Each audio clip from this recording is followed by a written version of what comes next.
Welcome to season 4, Fostering Change, the #1 podcast in adoption and foster care. Each week we speak to the most amazing good humans about topics that touch each and every one of us. If you have a guest suggestion or interested in sponsoring our podcast, please visit us at fosteringchange@comfortcases.org. Now, sit back, enjoy, learn, get motivated, and let's speak to some fascinating guests. It's still hard to believe that we are actually in season 4 of Fostering Change, and what an unbelievable ride this season has been. We have had some amazing guests on. Greg Louganis, we've had so many of my amazing authors, but my next friend, I absolutely am so excited to talk to. I actually met Lauren last year, and we had done a brunch together, and through my manager, Amy, we were all sitting down, and I happened to sit next to her.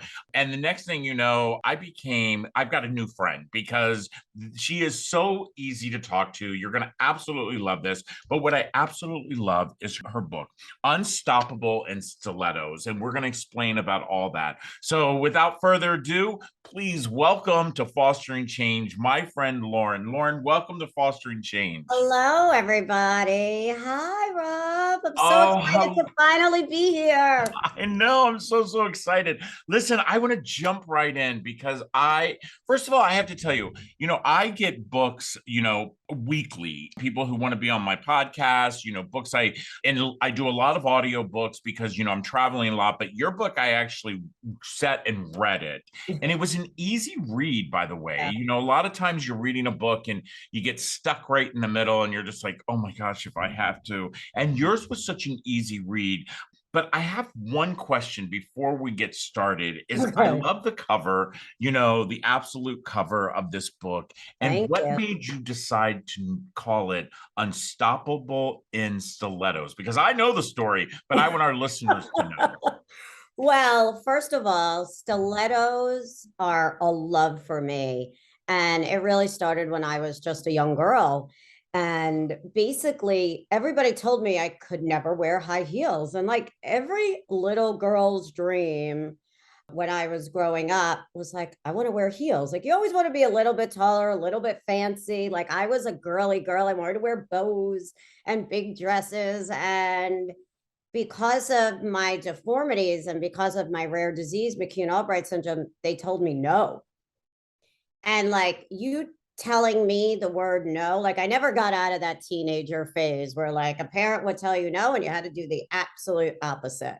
And so for me, you tell me no, and I have to defy that in every which way. So I not only, when I was 13, was able to get my first pair of heels, but I actually feel more comfortable in heels and I feel a little bit taller. And I don't know, like I feel like automatically empowered. I'm a little bit higher, I'm a little bit taller. Maybe the air is better up there, but you will not catch me in not wearing some kind of platform or heels. And as far as being unstoppable, that is just something that I have heard since I'm a child.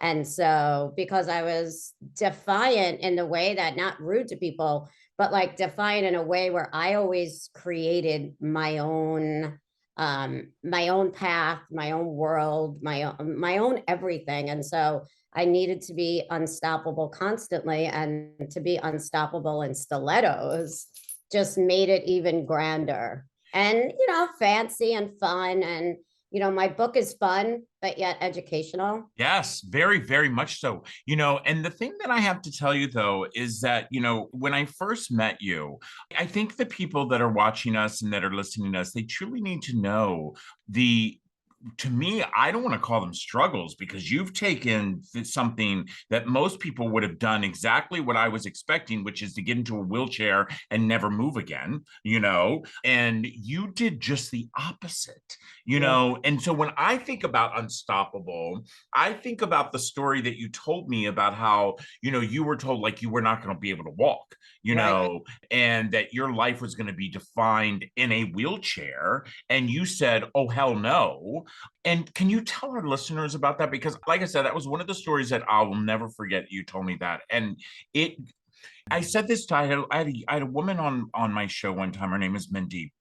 I'd never really talked to anybody that her life is confined in a wheelchair. And I really never thought much about it and how it truly, we take for granted what we have in life. And then I meet you. And it's like, okay, this is like two polar opposites, but I want to know exactly when you made that decision to say, oh no, I am unstoppable and that wheelchair is not going to be my home. Yeah. So I don't want your audience to fall off the floor or fall right now when I tell you that I was 5 years old when I made that decision. When I tell people that, they're like, what? Like, I can't understand. But I think that I never saw myself as being in a wheelchair, and not that there was anything wrong with it. And I don't want anybody that's listening to this or anybody in the world to say that, well, if that, what, why didn't you just take that as your trajectory? Why didn't you just go down that path that everybody was telling you to? And the reason why I didn't go down that path is that I saw a very different life for myself, well, be it at a very young age. I tell people I grew up very, very, very fast. And that's because at the age of 9 months old, I got my period. And so I menstruated at the age of 9 months old. And normally, when a young girl menstruates, they are, as they would call them, probably like a preteen. And that's like your beginnings of womanhood.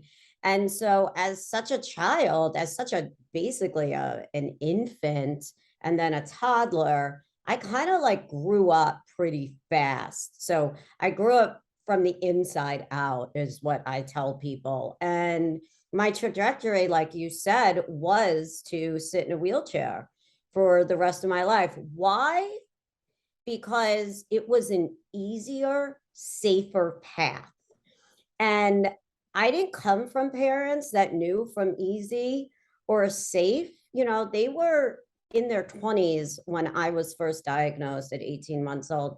And I truly adopted their voice. And that was not a voice of defeat. I was not a voice of defeat at any age, at any moment in my life. And so when all of the doctors just wanted to keep me safe, because by the time I was 5, I already broke my femur bones 3 times. And if anybody knows what your femur bone is, it is the hardest bones to break in your body. And I broke them 3 times, and I was in full body cast, literally up to my rib cage and down, all the way down my legs. And each time my legs got weaker and weaker and weaker. And that is due to a disease that I have that is called McCune Albright syndrome. It is rare. It's about 1 in a million people in the United States have it. And so you're really just talking about less than 6,000 people potentially with this disease. Even today, like the numbers haven't really changed that much. But when I was at the age of 5 years old, I had an amazing physical therapist that it took my parents a really long time to find her. And she became not only my physical therapist, but she became an inspiration to me. She became a mentor to me. And she was the person that said to me, if you want to walk, I will make sure that you do. But it's going to be hard work. You will cry. This will not be easy. And then again, all I really saw was me playing with my friends. And that playing with my friends, remember, I was at such a young age. There was no way I was going to be able to do that in a wheelchair. I was never going to be able to get down and dirty in the sandbox or on the swings or, just the things that we wanted to do at kids that age, building, whatever it may be. And I just didn't see myself doing that. So when that question was asked to me, I said, well, of course I want to stand. Of course I want to walk. Now I knew that that meant with crutches, but the crutches didn't scare me. The wheelchair terrified me because the wheelchair represented me not only sitting down, but accepting defeat and defeat by everybody around me. Right. Yeah, you know what? I have to tell you, you are a personality like I have never seen before. And when I met you, I actually didn't really see the crutches. And so, but I also know, as a gay man, as someone who's raised four children of color, I see how differently they're treated. And at times when I came out, how differently I was treated. Do you really think that as you were growing up, here you are, this 5-year-old girl, you're doing something that, by the way, I have a son, my son Mackay. Those who've read my book, they know that I talk about my son Mackay. We were told he would never walk and he would probably never talk. And we said we never say never in our family. So I really think that, like, I think I can hear your parents saying that to you, that, Yeah. don't say no to her because she Right. is unstoppable. But do you really feel that, the segregation that we see, and again, I don't want anybody who's listening to say, oh, this is but it is truly different the way children are, how we address children that are with crutches, are in a wheelchair, or I tell this, and by the way, this is the first time I've ever done this, and I this is my fourth season, but I am legally deaf, and people are going to be shocked. They're going to be like, I didn't know that, but how differently we're treated. Yes. I think that, you know, physical disability is always and always, I mean, I would say always has been and probably will continue because it's different. You look a little bit different. You represent something that they don't see every day. So, for example, like I walk with these, and it's not something I live in New York City. And so I could tell you when I see, and I call them crutchers, when I see another crutcher, I like get excited because it's something that you don't see. Maybe in the 24 years that I have lived in Manhattan, I have it's under 20 times where I've ever seen anybody walk with crutches. Like, and I'm talking forearm crutches that they walk with crutches all the time. I'm not talking about when somebody, Right, right. breaks their leg. But you are seen different. It's really interesting because initially a child similar in your age or, whatever it may be, a child will see you, may ask a question. It's like, what are those? And then you would answer it as a child. You'd be like, well, this helps me walk. And that would be the end of it. A child will be like, oh, okay, that answered their question, and they will move on. But where you're really segregated and where you're really shown in a different light is by adults. Yes. Yes. And the adults it's so crazy to me because a child who, is just accepting, and which is wonderful about children, right?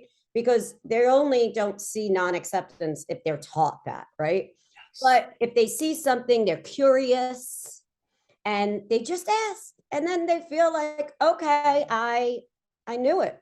Okay, I got the answer. And then they move on. But an adult becomes initially nervous.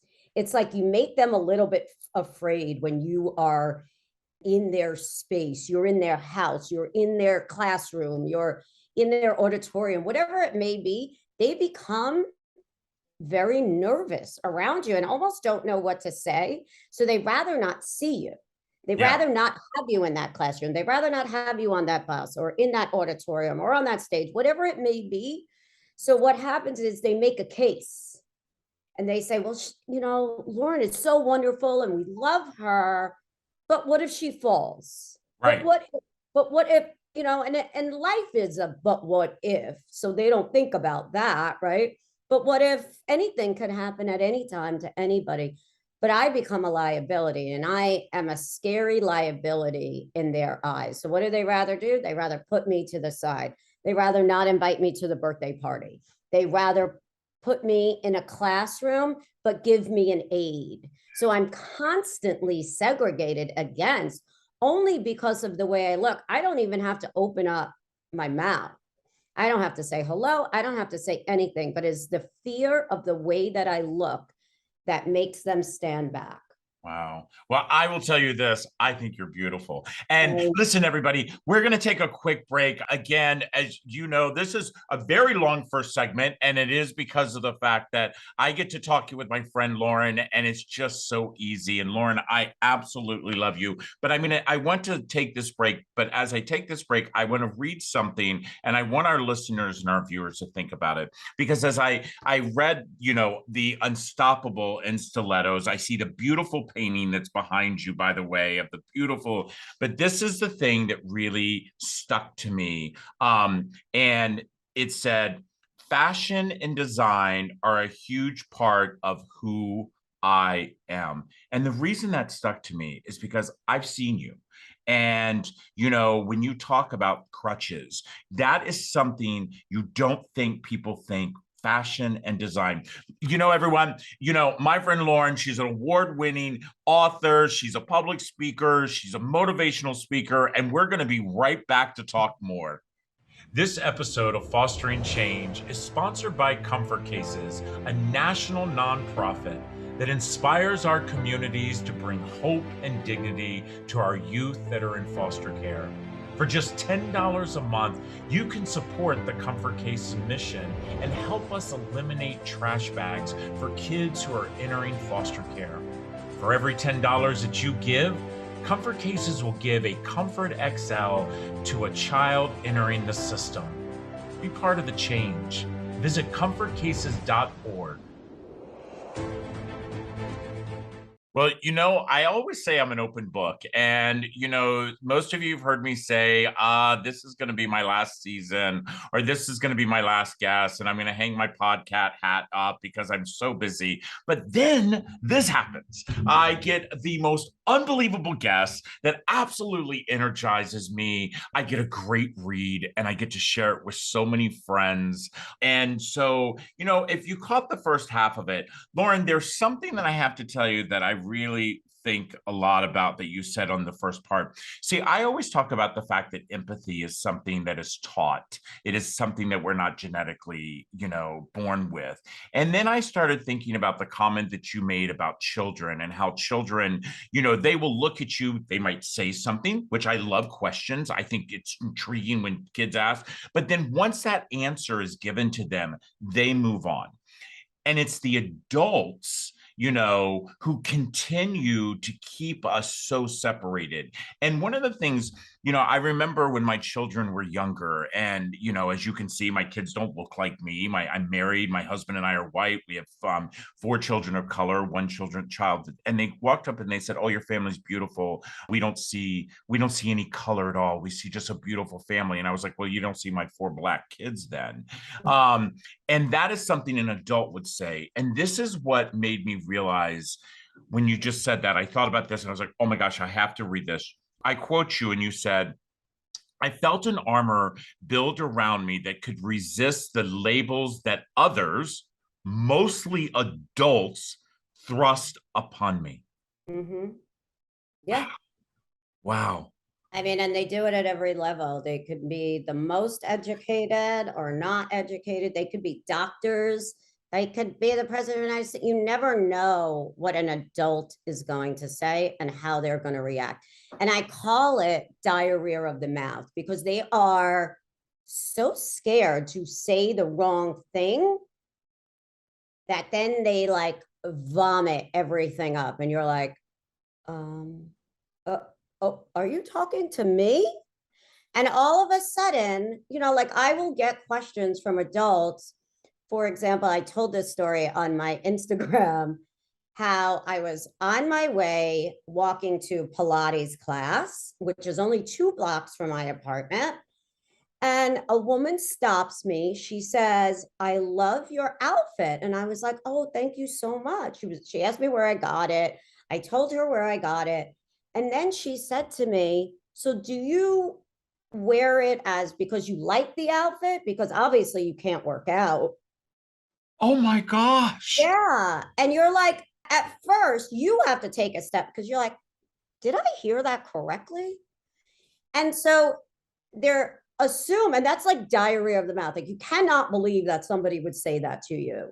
And and then you have to take a step back as the person receiving this information. What I always do is I take a breath and I just said, well, ma'am, I'm actually, and I just said to him, I'm actually on my way to place. I appreciate you liking my outfit. And just to let you know, I go on the Pilates machine and I can do more than anybody else in that class. And actually, I lift twice as much as what you then would call the average person who can work out. And then at that point, like I just have to walk away. And then they do not know what to say after that. No. I mean, my ask and why I go into corporations today and why I love to speak is to just, if you are curious, then great. Just say, we know as adults how to speak, or we Right. assume that one knows how to speak. We say, you know what? I'm a little curious. I see you're in this great workout outfit, which I absolutely adore. I am sure that you can work out. Like, what is the exercise that you could do? Like, there's a way to word things, whereas you don't, again, segregate people or make them feel different because of your own insecurity. No, no, I agree with you. I agree 100% with you. And the fact is that you are right. I mean, there is a way for us to ask. And I truly do believe that, as leaders, and I do consider you such an amazing leader, that Thank it you. is our social responsibility to educate our community about everyone. And I think a lot of the problem is that our community is not educated enough when That it is comes to the differences that we all seem to carry. And by the way, we all seem to carry those differences in one form or fashion. I just think it's all about the approach. 100%. And I think it's about, like you said, I think it's about the education. And I think that the education is the most important because once people like start IDing, and I love to do a self ID campaign because you actually then can understand what the definition of disability is. And that what I also love about being disabled, because I believe it's a gift. My crutches were a gift. My voice was even a bigger gift to me. And then, of course, my sense of fashion, which is just undeniably great. Which it is.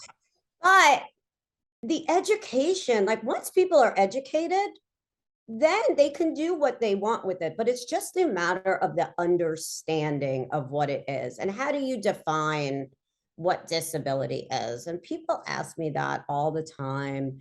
And that's why that's why I left my corporate job, is to do this day in and day out, to educate people on not only what does disability look like, but actually what does disability represent to the world?